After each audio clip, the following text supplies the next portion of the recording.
I'm Jackie Lucky, your financial planning maestro. This series of podcasts is aimed at financial planning professionals and also those who are looking to enter the financial planning profession. We will be talking during the podcast about all things Certified Financial Planner certification related, talking to other CFPs around the world, and also we will be dropping in on some new entrants who've just entered the financial planning profession, and we'll be checking up along the way on a regular basis with them to see how they're getting on. I hope you enjoy today's podcast.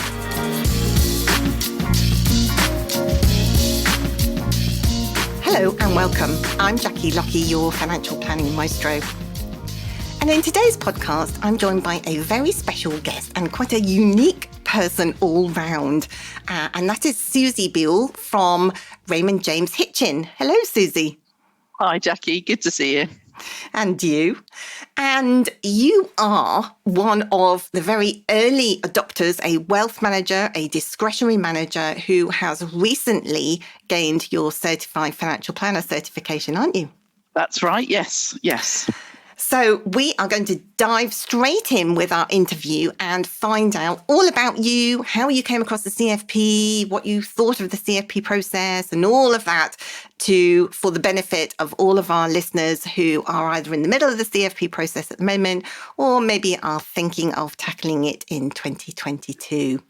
So I'm going to start off by asking you about how you came across the CFP and why you decided to undertake it yourself. Yeah.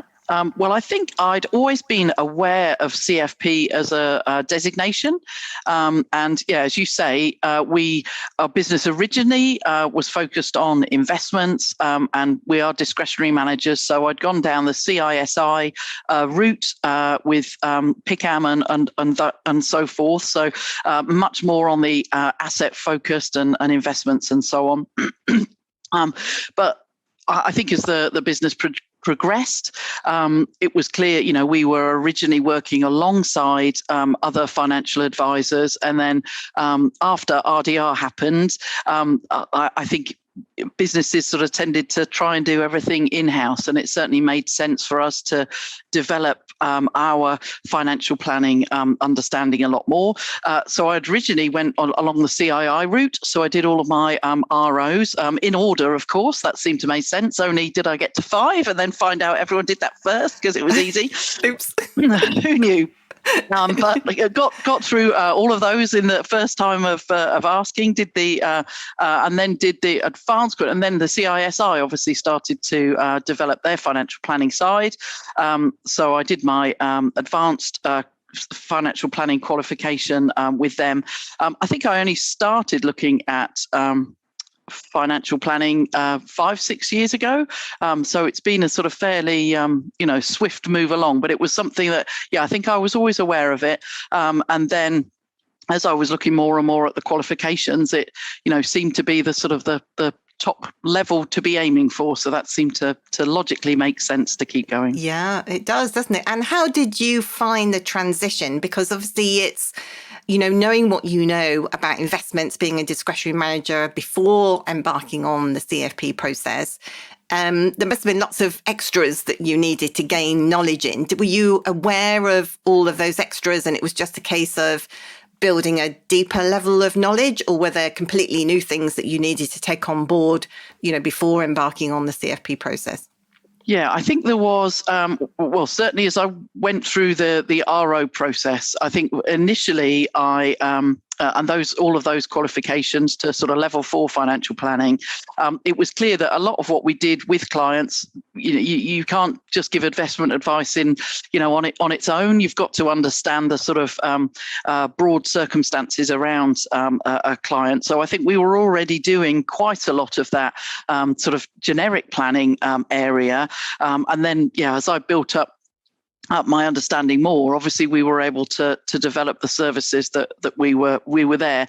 I always found it quite useful, I think, to have that academic understanding of how, it's not, quite often I'd read something and think, well, I wouldn't necessarily practically do that for, that wasn't how it would necessarily work for a client practically, but actually listening to it from an academic side was actually quite useful and a good way that I found to broaden my understanding of the different areas. Yeah, it's quite interesting, isn't it? Because, in the reality is that clients, they're not interested in what kind of investment wrapper you're using or, the minutiae of different sorts of securities or even, anything else, the way that you might structure a financial plan now. All they're interested really in is, have I got enough to do what I want to do?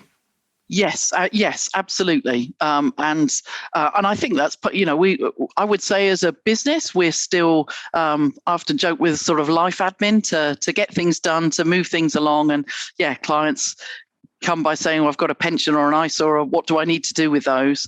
But I think being able to step clients back and understand the broader area is really useful, and I think gives them a better outcome as well. Yeah, absolutely. It gives them that opportunity to think about everything else before just, charging off, like you say, to sort a pension out or whatever, doesn't it? Yes. Yeah, really interesting.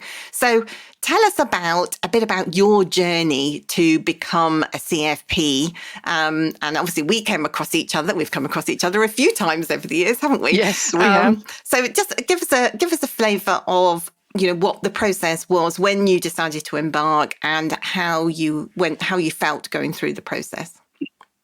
I think, as soon as I say, once I'd started following the CISI financial planning pathway and doing those, it was, became obvious that was the sort of the end route to get there.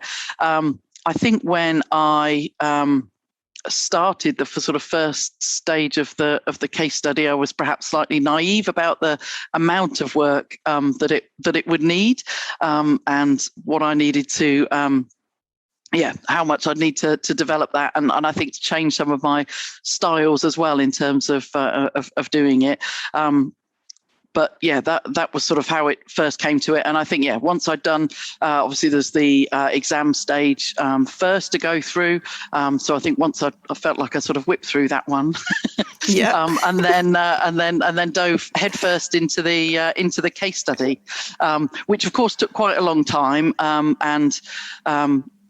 But and unfortunately, I didn't pass it the first time, which I think is not a unique situation. Absolutely not unique at all. You're in very good company, me included, who didn't pass on their first attempt either. So you weren't successful on your first attempt. You got some feedback, and then what happened after that?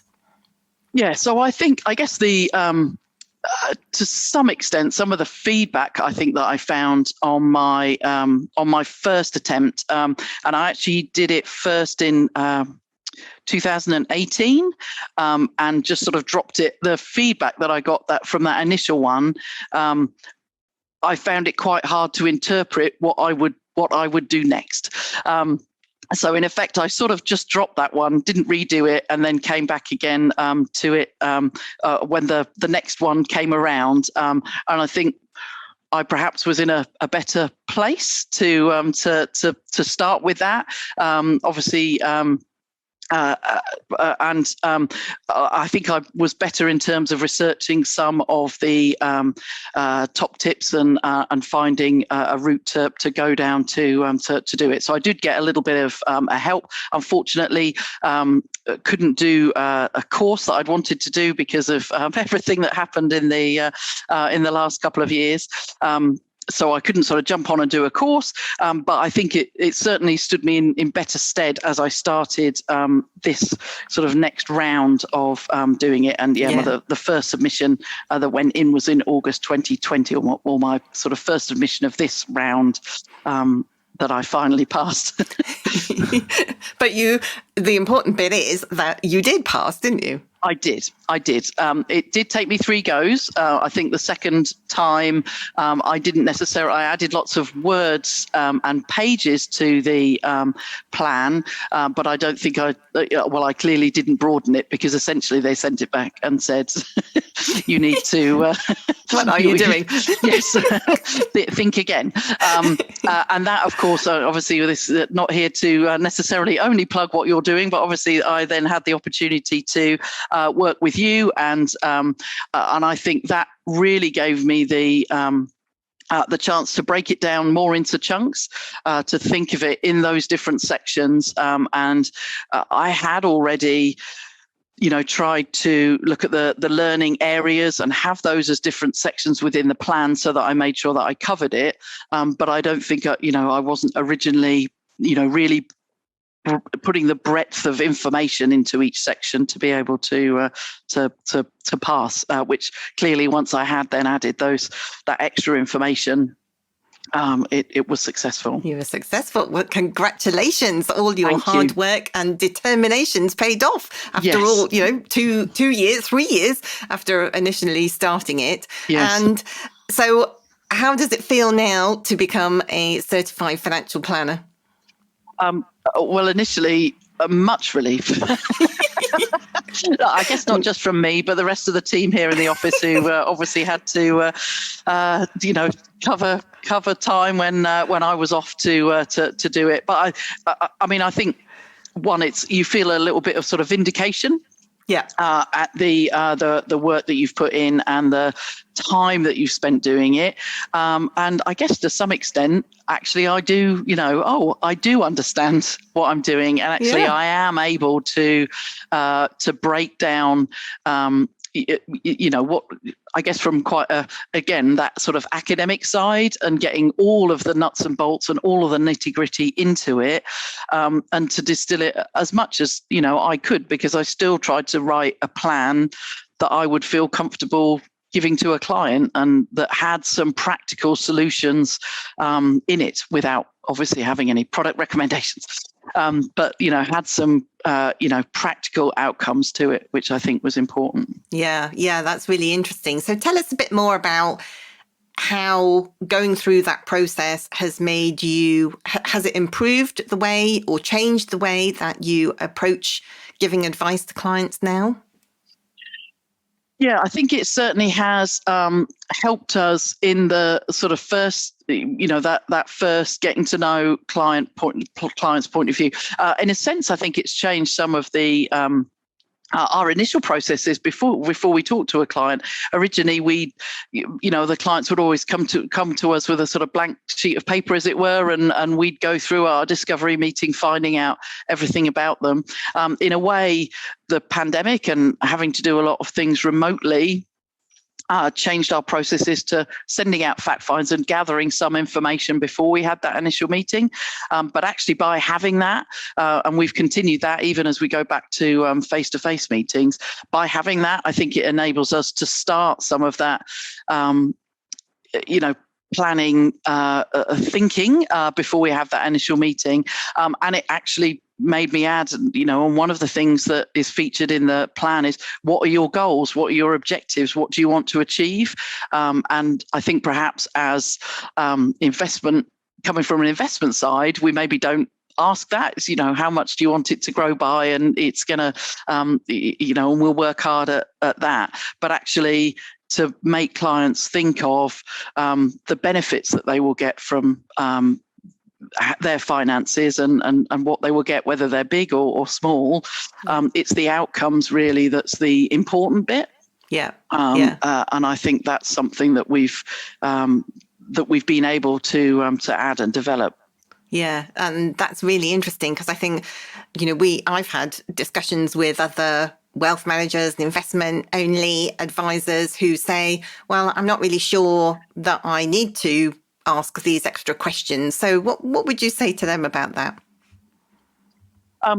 Well, I think the first thing is we always need to learn more things, and we sometimes need to hear things from a slightly different angle than maybe we were starting out from. I think that was very, very beneficial for us as a business.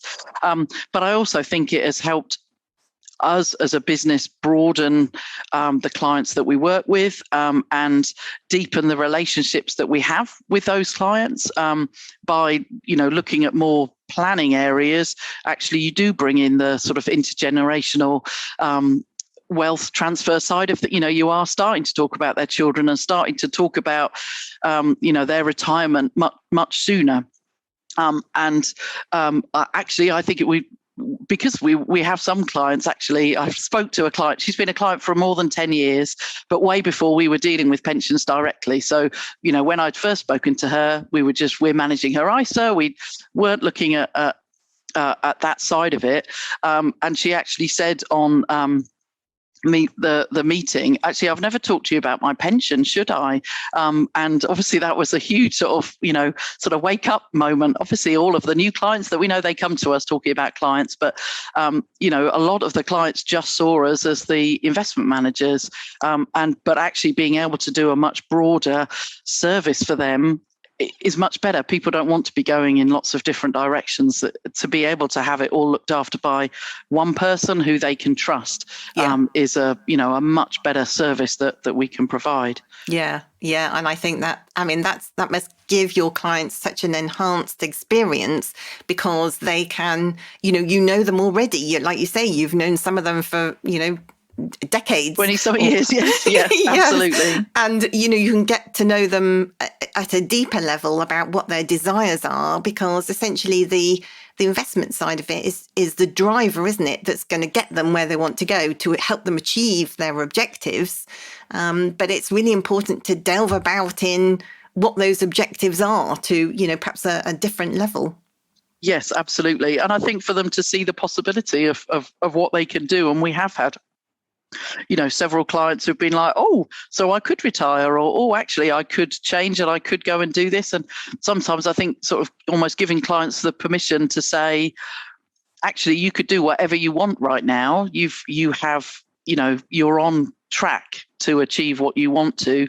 And that, I think, yeah, that's a great story, outcome. Isn't it? Yeah, that is. Yeah, I have a friend of mine who's a financial planner said about one of his clients once that he said to his client, she was visiting family in Australia, and she would always go economy, always fly economy to Australia.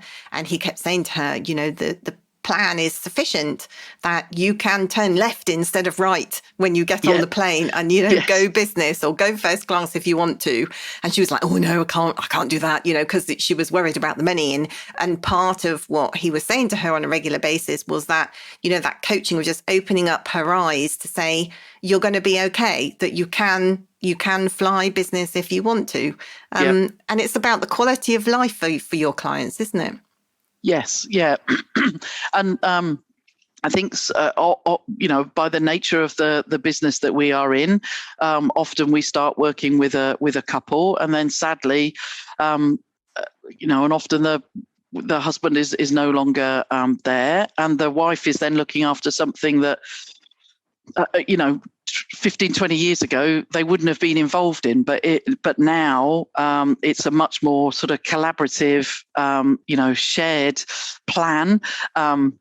And so they do, know what the bits are. They're quite happy not understanding how the investments work and leaving that to us to just make it happen. But that they know that, yes, there was a plan in place, and they're still building towards that, and that actually everything is there. And I've seen a client this week who, fairly recently widowed, to just know that she is secure is enormous. And it's really only being able to give that background information that surrounds the sort of the investment numbers that I think provides that reassurance. Yeah. And also the cascade. We know that there's, a number of reports out there that says, as the baby boomers are passing away, it's something like $66 trillion or something like that is going to cascade down to other generations. And I guess in your situation, you've probably got a number of clients in those kinds of situations where you're actually building relationships with, their children and maybe even their grandchildren, aren't you, to help that wealth cascade down to them? Yes, absolutely. And by having, in some extent, that's from, the practically being able to have ISAs and, baby SIPs and all of that sort of stuff. But I think, in reality, it's by having that overview of these are the assets that you have. This is what it, could look like in the future. And actually, this is, in terms of gifting and in terms of, developing, passing down wealth to other generations, to make it, practical and clear what can be done. Yeah.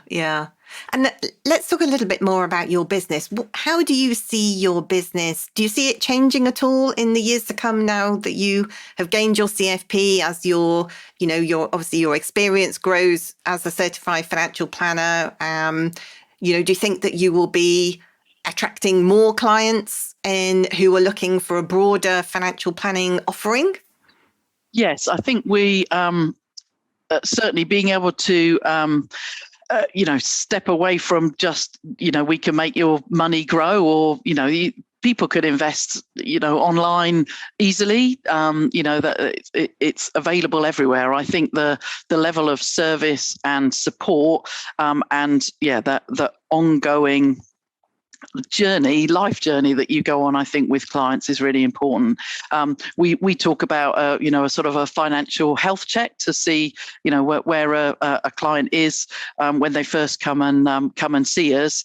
Yeah, before you can then say, and actually, yes, with these pensions, this is perhaps what you could do and what that might look like in retirement. But yeah, I think being able to bring in all of those areas and be that, not so much a one-stop shop, because we won't necessarily do all of those areas. We don't offer mortgages, so we can sort of, a lot of those areas that you might identify needing a will and so on, we will pass to other professionals that we work with locally. But I think still we are that hub that clients will come to and rely on to some extent. To get all of, I come back to it, life admin is one of those, but I think it's knowing the plan and knowing that things are set in place and that they're heading in the right direction is important. Yeah, well, you're the go-to, aren't you? Yes, the go-to person. No, absolutely. And I know, we'll broaden the knowledge here in the office as well. It's not just me here as a wealth manager, so I think that will help enormously. Excellent. More people to go through the CFP then, do you think? Yes. I don't think they're all quite ready for that, but yes.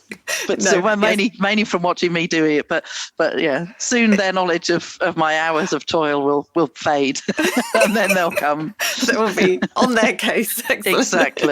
Exactly. So that's nearly all that we have time for, Susie, but I just wanted to finish by asking you to share some thoughts and some tips to those, particularly the wealth managers out there who maybe are thinking, I'm not really sure, I think I'll stick to my knitting and stick with the investment side of things.